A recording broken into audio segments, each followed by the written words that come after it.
ನನ್ನ ಹೆಸರು ತನುಶ್ರೀ. ನಾನು 10ನೇ ತರಗತಿಯಲ್ಲಿ ಓದುತ್ತಿದ್ದೇನೆ. ನನ್ನ ಶಾಲೆಯ ಹೆಸರು Mount Everest English high school. Shantaveri Gopalagowda. Shantaveri Gopalagowda ಅವರು ಪ್ರಸಿದ್ಧ ರಾಜಕಾರಣಿಗಳು ಮತ್ತು ಸ್ವಾತಂತ್ರ್ಯ ಹೋರಾಟಗಾರರು. ಇವರು 1923ರ 14 ಮಾರ್ಚ್ರಂದು ತೀರ್ಥಹಳ್ಳಿ ಜಿಲ್ಲೆಯ ಆರಗದಲ್ಲಿ ಜನಿಸಿದರು. ಇವರ ತಂದೆಯ ಹೆಸರು ಕೊಲ್ಲೂರಯ್ಯಗೌಡ ಮತ್ತು ತಾಯಿಯ ಹೆಸರು ಶೇಷಮ್ಮ. ಇವರಿಗೆ ಇಬ್ಬರು ಸಹೋದರರು ಮತ್ತು ಇವರ ಹೆಂಡತಿಯ ಹೆಸರು ಸೋನಕ್ಕ. ಇವರಿಗೆ ಇಬ್ಬರು ಮಕ್ಕಳು, ಗೀತಾ ಮತ್ತು ರಾಮ ಮನೋಹರ.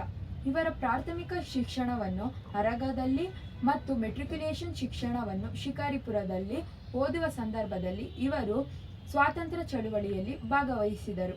ಇವರು 1942ರಲ್ಲಿ ನಡೆದ ಕ್ವಿಟ್ ಇಂಡಿಯಾ ಚಳುವಳಿಯಲ್ಲಿ ಭಾಗವಹಿಸಿದರು ಮತ್ತು ಇವರು 1951ರಲ್ಲಿ ನಾಯಕತ್ವ ಆರಂಭವಾಯಿತು. ಇವರು ನಮ್ಮ ರಾಜ್ಯವನ್ನು ಕರ್ನಾಟಕ ಎಂದು ಮರು ನಾಮಕರಣ ಮಾಡಿದವರು ಮತ್ತು ಇವರು 1952, 1962, 1967ರಲ್ಲಿ ವಿಧಾನಸಭೆಗೆ ಆಯ್ಕೆಯಾದರು. ಇವರು ರೈತರ ಹಕ್ಕುಗಳಿಗೆ ಹೋರಾಡಿ ಮತ್ತು ಬಡವರ ಮತ್ತು ದುರ್ಬಲ ವರ್ಗದ ಉನ್ನತಿಗಾಗಿ ಶ್ರಮಿಸಿದರು. ಇವರು ರಾಜಕೀಯವನ್ನು ಜನಸೇವೆಯ ಆಯುಧವೆಂದು ಕಂಡು ನಿಷ್ಠೆಯಿಂದ ಜನರ ವಿಶ್ವಾಸವನ್ನು ಗಳಿಸಿದರು. ಅವರು ಕರ್ನಾಟಕ ವಿಧಾನಸಭೆಯ ಸದಸ್ಯರಾಗಿದ್ದು ಸದಾ ರೈತರ ಮತ್ತು ಕಾರ್ಮಿಕರ ಸಮಸ್ಯೆಗಳ ಬಗ್ಗೆ ಧ್ವನಿ ಎತ್ತಿದರು. ಅವರ ಜೀವನವು ಸೇವೆ, ನೈತಿಕತೆ ಮತ್ತು ಸಮಾಜದ ಪರ ಹೋರಾಟದ ನಿದರ್ಶನವಾಗಿತ್ತು. ಶಾಂತವೇರಿ ಗೋಪಾಲಗೌಡ ಚಿಂತನೆಗಳು ಮತ್ತು ಜೀವನ ಶೈಲಿ ಅನೇಕ ನಾಯಕರಿಗೆ ಪ್ರೇರಣೆಯಾದವು. G.H. ಪಾಟೀಲ್ ಮತ್ತು ಸಿದ್ದರಾಮಯ್ಯ ಮುಂತಾದ ನಾಯಕರು ಅವರ ವಿಚಾರಧಾರೆಯಿಂದ ಪ್ರೇರಿತರಾಗಿ ಸಮಾಜದ ಸೇವೆಯ ಮಾರ್ಗವನ್ನು ಅನುಸರಿಸಿದರು. ಅವರು 1972ರಲ್ಲಿ ನಿಧನರಾದರು.